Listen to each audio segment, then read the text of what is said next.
Ini ada sedikit silikat-silikat kalau kita lihat ya. Nah, akhirnya Honda Beat-nya nyampe nih dari Jakarta nih. Tuh.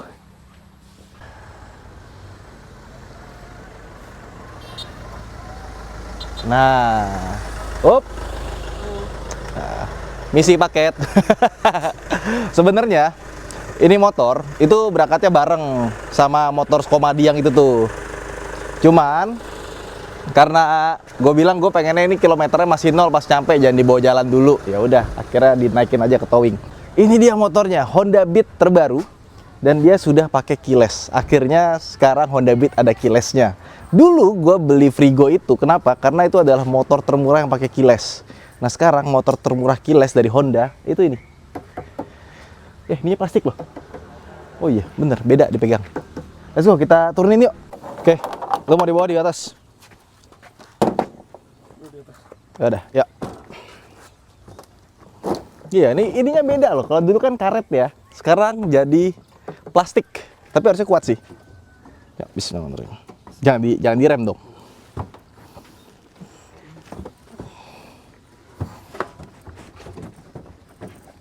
Iya, entengnya motornya.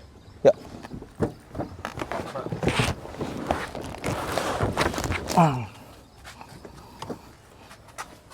Iya, enteng. Dan katanya ini lebih enteng 3 kilo dibandingkan dengan model sebelumnya. Iya, enteng banget ya? Iya loh. Kita masukin dulu yuk.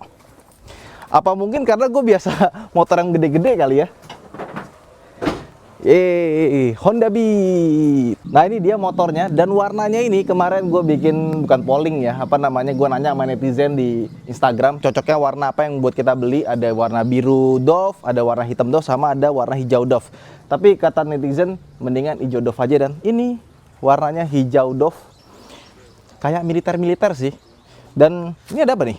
Wah, ini nih yang biasa kita pakai, namanya CAF antiperspiran deodoran yang dilengkapi dengan Smart Sync Tech. Jadi dia itu bisa mengatasi 3 jenis keringat sekaligus, mulai dari stress sweat, thermal sweat, sampai dengan movement sweat. Dan dia itu no stain dan no alkohol, jadi nggak bikin lengket juga dan nggak bikin iritasi, sama dia bisa bertahan sampai 72 jam. Jadi kalau kita pakai ini, kita bisa bebas dari bau badan yang disebabkan oleh keringat. Tapi nggak cuma itu aja. Nah, kita juga pakai ini dong. Ini CAF Triple Plus Protection Sunscreen Moisturizer. Dia nggak cuma sunscreen, tapi dia moisturizer. Jadi dipakainya enak, nggak bikin lengket, dan bisa menjaga kelembapan kulit juga. Nggak bikin kulit jadi kering. Dan dia juga nggak bikin jerawatan karena non-acnegenik dan non-komedogenik. Nggak bikin kulit kita jadi komedoan. Oke, kita kembali lagi bahas motornya ya. Nah, sekarang kita lihat secara desainnya. Jadi ini benar-benar desainnya baru dibandingkan dengan Honda Beat yang kita kenal. Jadi semua bodinya itu baru. Mesinnya masih sama, rangkanya masih mirip-mirip, masih pakai ESAF yang katanya bisa karatan ya. Tapi nanti kita akan bongkar dan kita akan cek, lihat lagi. Kemarin stylo udah kita bongkar, tapi dibandingkan dengan stylo, yang ini gue lebih happy. Kenapa? Karena stylo yang kita datang waktu itu, spakbornya miring sedikit. Yang ini, lihat dong. Wih, spakbornya sudah lurus dengan ban belakangnya. Ya, bener-bener center. Nggak miring kiri, nggak miring kanan, bener-bener lurus loh. Kemarin stylo masih miring sedikit, yang ini udah bener-bener lurus. Jadi sepertinya Honda sudah melakukan perbaikan ya. Jadi QC-nya diperketat, pas sebelum dikirim konsumen itu dilurusin dulu. Karena sebenarnya kalau misalkan spakbor kalian miring, itu bisa di style belakangnya, terus bisa dibikin lurus. Ya cuma PR ya, maksudnya motor masih baru datang gitu ya, motor baru tapi udah miring. Nah sekarang semoga aja udah bagus semua. Semoga nggak cuma motor yang dikirim ke kita doang, tapi semuanya juga udah bagus. Nah, terus kuncinya sekarang dia keyless dan dikasih 2. Lebih mahal sekitar sejutaan dibandingkan dengan non keyless. Tapi keyless ini agak beda sedikit dibandingkan dengan PCX karena tombolnya cuma ada satu di bawah, yang atasnya nggak ada. Yang atas tuh kalau nggak salah buat callback, dipencet dia bunyi. Yang sekarang dipencet ini nggak ada bunyi apa-apa, tapi kalau kita pencet lebih lama, dia akan berubah jadi merah dan dia nggak bisa diputer-puter karena dianggapnya lagi di lock ya. Kalau kita pencet lagi lebih lama, nanti dia akan jadi hijau, baru bisa kita pakai. Tapi yang paling penting adalah ini kuncinya, itu dia ada 2 sih. Karena ada yang udah lebih mahal sejutaan, kuncinya cuma 1. Nah ini dikasih kuncinya 2. Ya emang bentuknya nggak sebagus punya PCX punya, tapi udah oke lah. Nah terus kita ke bagian depan dulu nih. Ini kita tadi langsung ke belakang dulu ya, karena saking excitednya karena belakangnya lurus gitu. Soalnya yang udah miring. Nah, sebenarnya gue tadinya mau ngambil Honda Beat Street yang punya pelek sama ban lebih kecil. Dia 12 inci, yang ini 14 inci, jadi lebih gede. Dan desainnya masih sama kayak model Honda Beat sebelumnya. Cuma ke bagian atas baru kelihatan ini beda total. Jadi, kalau kita lihat lampunya sekarang di sini tuh kayak ada tanda panah ya. Dan lampunya tuh dua kanan kiri dari sini. Di tengahnya ada high beam. Jadi kalau misalkan kita high beam, nah tengahnya keluar lampu. Dimatikan, nah mati bagian sini. Cuma kelihatannya sih high beamnya nggak terang-terang amat ya. Cuma kalau misalkan emak-emak bawa ini high beamnya nyala terus kalau malam itu juga mengganggu sih, bikin silau. Dan lampu seinnya dia masih pakai bohlam biasa di sebelah kiri kanan. Dan dia belum ada hazard ya. Jadi lampu seinnya gini aja ya, sebelah kanan dan di sebelah kiri sini.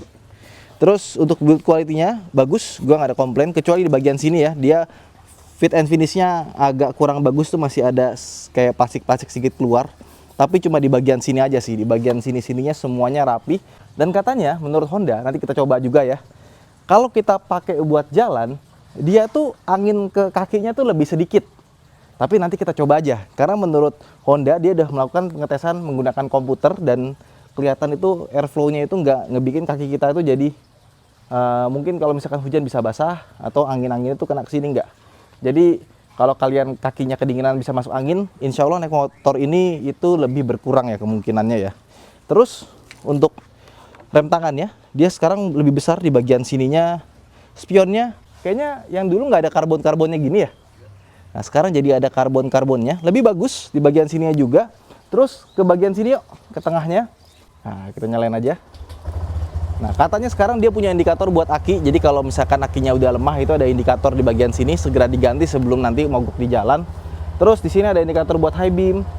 Ini auto start stopnya di sini paling kiri ya. Ini untuk apa nih, ada bulat-bulat di sini nih. Oke, sama lampu sen. Oh dia di bagian sini. Dan bagian odometernya ini nggak bisa kita pencet-pencet ya. Jadi begini aja, nggak ada tombol untuk ganti-ganti trip atau semacamnya. Udah sederhana sekali. Ini ada indikator buat keyless-nya ya. Engine check, aki ya, udah. Ini kenapa ya? Ini apa nih? Ada buletan tapi nggak ada isinya dan ada bekas plastiknya nih. Ini ada bekas potongan plastiknya belum rapi ya. Udah.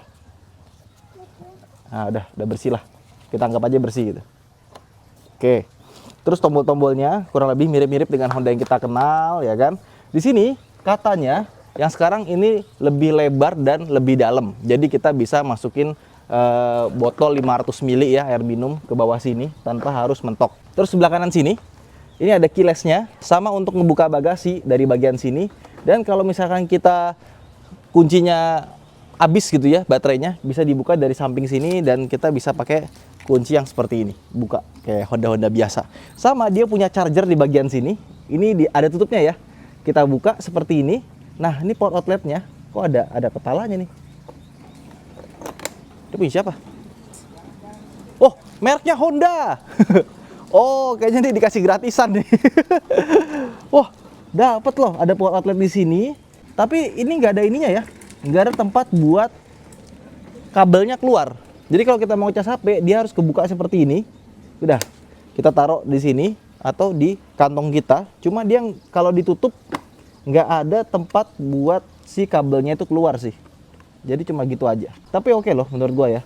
Dan katanya sekarang kalau kita duduk, kita dapat legroom yang lebih gede dibandingkan dengan Honda Beat sebelumnya. Sekitar hampir 1 cm ya, 0,9 mm. Jadi kalau kita duduk di sini, tinggi gua 170 cm ya. Ya, ini masih cukup lumayan ya. Kakinya masih agak sedikit tinggi seperti Honda-Honda pada umumnya karena di bawahnya ini ada aki ya kalau nggak salah. Sama nggak nih? Sama, ini dikasih tambahan dari Rina Jaya Motornya. Jadi beberapa motor Honda tuh suka dikasih aksesoris. Nah, biasanya kalau kita beli sama Rina Jaya Motor suka dikasih nih. Ini dikasih karpet tambahan dan karpetnya keren sih. Ada silver-silvernya di sini. Tulisannya Beat, B Automatic ya. Tempat duduknya masih ramping seperti Beat pada umumnya, dan biasanya nih kalau kita pakai lama agak sedikit pegel ya. Karena pantat kita tuh yang tertopang tuh nggak full, cuma sebagian aja. Dan kalau kita boncengan, di sini ada tempat buat naruh kaki, bisa dipakai juga di sini.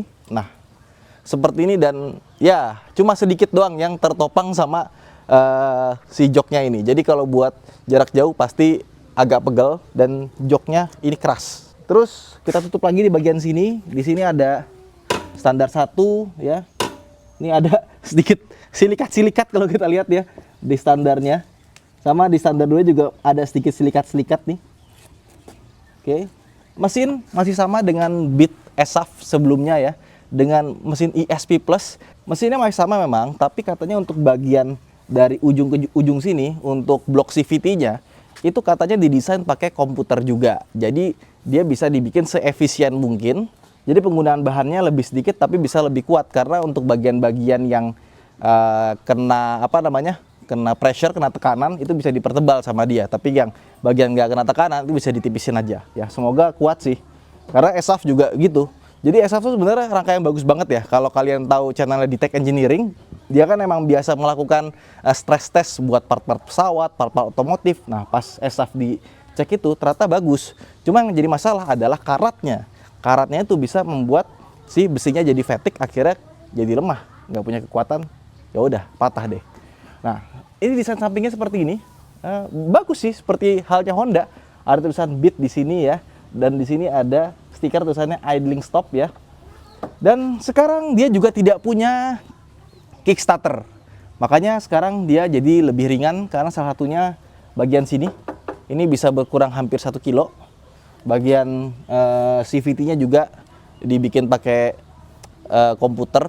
Terus juga nggak ada sih kickstarternya. Itu berkurang sekitar 3 kilo dibandingkan dengan model sebelumnya. Dan shock belakangnya ini kayak bisa diputer ya. Enggak sih, ini cuma ini doang, cuma hiasan doang. Tapi desain itu kayak yang bisa di adjustable gitu loh.